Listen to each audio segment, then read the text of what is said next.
You hate ads? I hate ads. You know what I like? Patreon.com/inkdependence keeps this channel ad-free.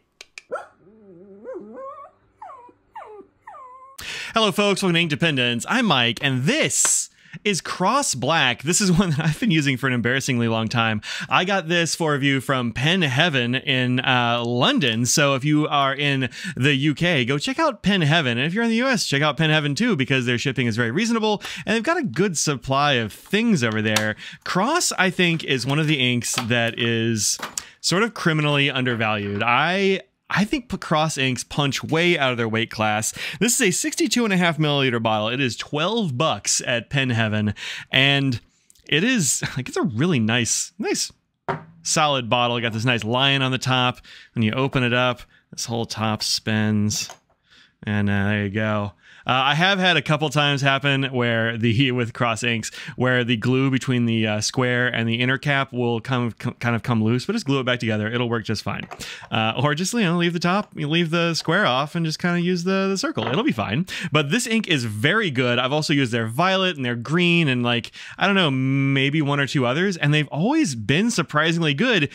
This one's a black ink, and usually I didn't use black ink for literal years in fountain pens just because it was kind of boring. I've got so many choices when it comes to ink, but also look at that black ink. This is a very nice dark black ink, and it is a black ink which has a nice amount of sheen to it, as we'll see in some other stuff. We're going to compare it to a bunch of other black inks and all that sort of thing as we go. So let's get started. This is my usual Rhodia 80 grams per square meter paper. Flow, a little bit wet and very nice in terms of flow. I didn't have it gushing out of any pens or anything like that. Performance, very minor bleed on the 20-pound paper, which is a plus, especially for a black ink. You want to be able to use it on your copy paper and your junk paper, and it works very well there. Qualities, blackness. Could it be any more black? Not much. Pens, I had it in 2 pens, and this is the only one I have handy. The Lilliput is actually empty and needs to be cleaned out. But this is a Faber-Castell Lume, which is a great starter pen, I think. This is a fine nib, and I think it's one of the best steel nibs around, these Faber-Castell nibs. I was really enjoying this black ink in this pen. So I've got white pen, piano white pen actually, with black ink in it. Really good, dark, smooth, pleasure to use, and it's great in both the Faber-Castell and the Kaweco. Both of these are just pretty darn good nibs, and the flow was great, and I got nothing bad to say about it. It was one of these cases where I'm like, yeah, this is a black ink that I keep putting back in it. I put it in this Kaweco several times. I mean, granted, Kawecos don't hold a whole lot of ink, but nevertheless, I ran through this this pocket pen several times. So definitely worth checking out this Cross Black. Okay, let's go ahead and do a water test, and then we'll look at it on other papers. We'll look at comparable colors. We'll look at some chromatography, all that jazz.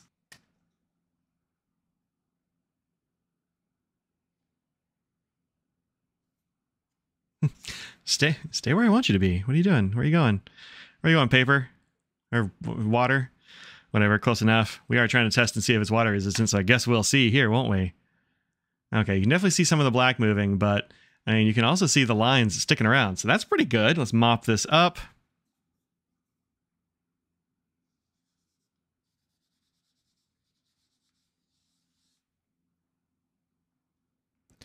Yeah, that's pretty good.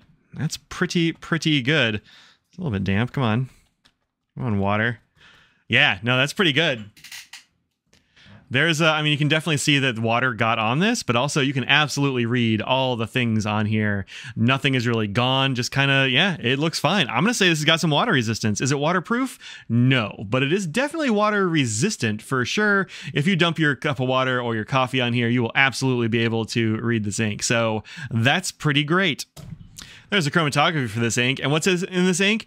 Mostly black. You have a strong black presence down here, a little bit of like a navy blue, maybe up at the top, or maybe an indigo of some kind, but pretty much just what color is this ink? I mean, it couldn't be that much more black. It's a black ink, so cool.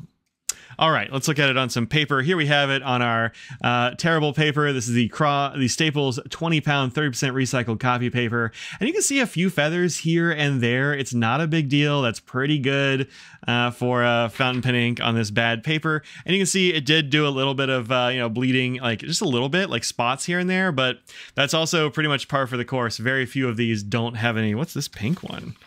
Oh, Van Diemen's. This one didn't go through at all. Yeah, that one's surprisingly good. But the rest of these, like, you get the same kind of performance. So pretty darn good, I would say. Are we getting any sheen off of this on the copy paper? No, we didn't. Here it is. Whoa. Here it is on some very white paper. This is Cosmo Air Snow, which is a very white paper. It is very coated. It tends to not absorb the ink super well, and so you get sheen. If there's going to be any, you'll get it here. And man, look at the shine on this ink. I mean, right here. The result is it though? I mean, it's like, man, so shiny, and it's shiny in other places. It's just not really picking it up so well on the camera, but it's a shiny, shiny ink, like a tiny bit of sheen, but like just like glossy. Really nice stuff on this Cosmo Air Snow. Looks great, feels good on the paper.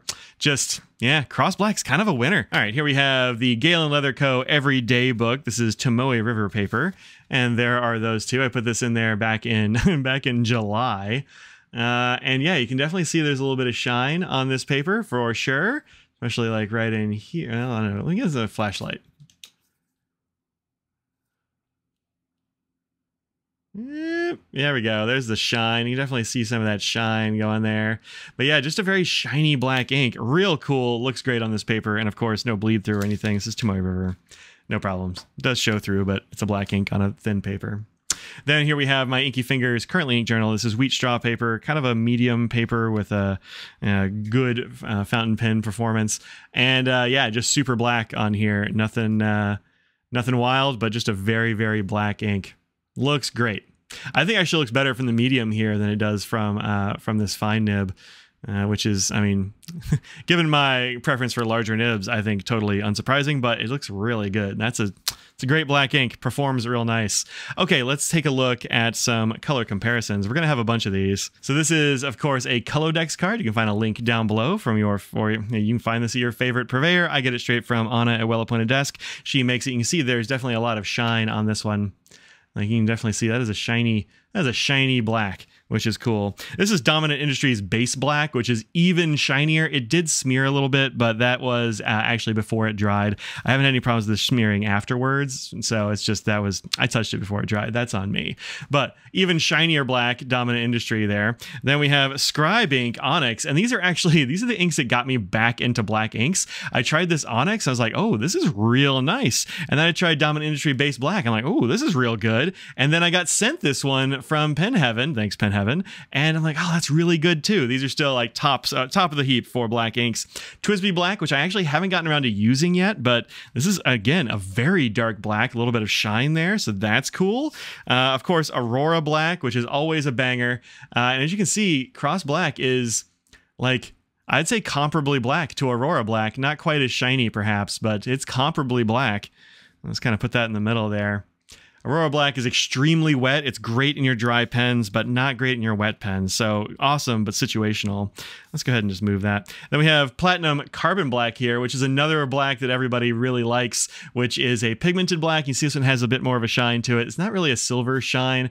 It just kind of looks that way in the light. Well, I don't know. I mean, this one, that looks a little reddish. Interesting. I haven't really noticed that before. Then we have Jacques Herbin Noir Inspiration. I don't like this. This ink is very, very dark, but it's extremely scented and it is hard to use. I can't smell it on the card, thank God, because this is too strong. Too much scent, Jacques. And then we have Montverde Col Noir, which is an extremely good ink. Very nice dark black. It's not, I mean, this Noir collection is all off blacks mostly, but this is really basically black. And it's got some nice waterproofness to it as well, or water resistance at the very least. So, look, black ink doesn't have to be boring. As you can see here, black inks can be great. And so I say check them out. Base Black, real shiny. Twisby Black, very nice. Onyx, pretty good, but I think a little overpriced. Cross Black, man, just hitting on all cylinders. Extremely good. Check out Cross Black and go say hi at Pen Heaven. Let them know I sent you. And there you go. So yeah, this is an ink that I really like. When I go for a black, I will go for Cross or Dominant Industry or something like that. Although I need to get this in a pen. Look, I'm going to stop talking, but go get yourself some Cross ink. It's all been very nice and I think excellent to use. So that's it for this video. Check out this graph up here. Hey, if you're not subscribed, go ahead and subscribe to the channel. Let's make this graph like 100%. Everybody who watches, go ahead and subscribe. You're this far into the video. You liked it. Hit that like button, hit that subscribe button, and you'll see me later on in another video. Until then, peace out, everybody.